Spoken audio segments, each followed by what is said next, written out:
A photo can jog your memory. A song can too. But nothing does it quite like a smell. Instant, overwhelming, and often decades old. There's a reason this happens with scent and almost nothing else, and it comes down to brain wiring most people never think about.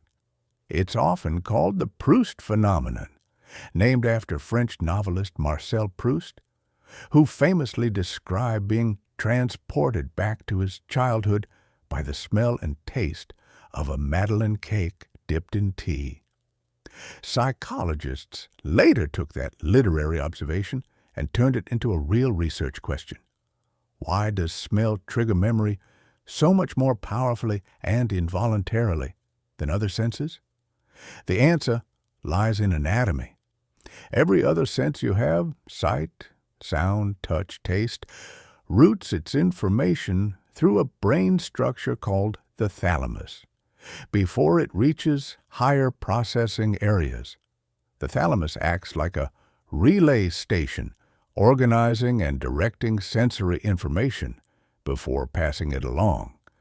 Smell is the exception. Signals from your olfactory receptors travel directly to the olfactory bulb, which has direct anatomical connections to the amygdala and the hippocampus, the brain's emotion center and memory center, without first passing through that relay station. In practical terms, this means a smell has a shorter, more direct path to the parts of your brain that handle emotion and long-term memory than anything you see or hear does. That shorter path is likely part of why scent-triggered memories feel so sudden and so emotionally loaded. They're not being filtered and organized the way visual or auditory information is. They're landing almost raw in emotional and memory circuitry. Researchers have tested this directly.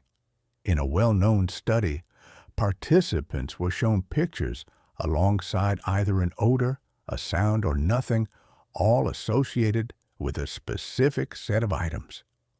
When later tested on memory for those items, the odor-cued group didn't necessarily remember more items overall, but their memories were rated as significantly more emotional and more vivid than the other cue types, and brain imaging showed different, more amygdala-heavy activation patterns during odor-triggered recall compared to visually triggered recall. This also explains why smell-triggered memories tend to feel old and specific rather than general.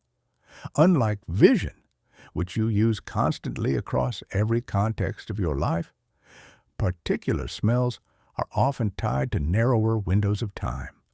A specific relative's house, a specific school hallway, a specific summer. Because that scent hasn't been reused and re-encoded across dozens of different contexts the way a common sound or image might be, it stays more tightly bound to the one memory it was originally paired with, ready to unlock it wholesale when encountered again. Sometimes after 20 or 30 years of not smelling it at all. There's a clinical side to this too. Loss of smell, anosmia, has been studied as an early marker in some neurodegenerative conditions, partly because the olfactory system's close relationship with memory-related brain structures means damage in those areas can show up first as smell problems, sometimes years before more obvious memory symptoms appear. This is an active area of research, not a diagnostic tool for individuals, but it underlines just how tightly bound smell and memory circuitry really are at a structural level. So the next time a stranger's perfume stops you in your tracks, or the smell of a specific dish yanks you back to a kitchen you haven't stood in for a decade, you're not imagining the intensity. You're experiencing one of the only senses in your body with a private, unfiltered line straight to the parts of your brain that decide what to remember and how much to feel about it. If a smell has ever hit you with a memory like that, tell us what it was in the comments. And subscribe for more on the hidden science behind everyday experience.